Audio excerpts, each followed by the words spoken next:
La corruption a un coût.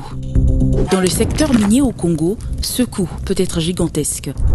Entre 2010 et 2020, le Congo a perdu 1,95 milliard de dollars à cause des transactions avec le réseau d'un seul homme, Dan Gertler, sanctionné pour corruption aux États-Unis.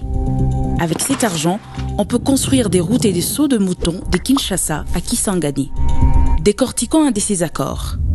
En 2010, Dan Gertler achète de parts de la Gécamine dans une mine près de Likasi pour 15 millions de dollars.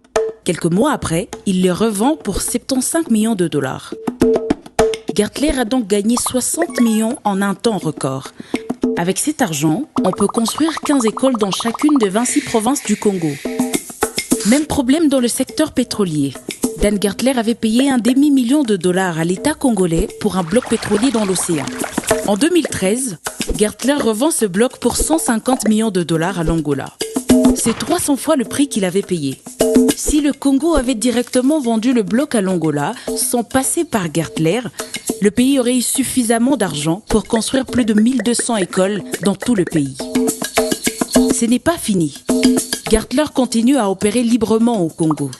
Il reçoit plus de 200 000 dollars en moyenne chaque jour grâce à des contrats opaques signés sous le régime de Joseph Kabila.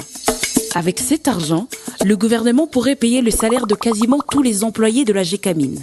Si rien n'est fait, c'est 1,76 milliard de dollars que Dan Gertler collectera encore pendant les 20 ans à venir.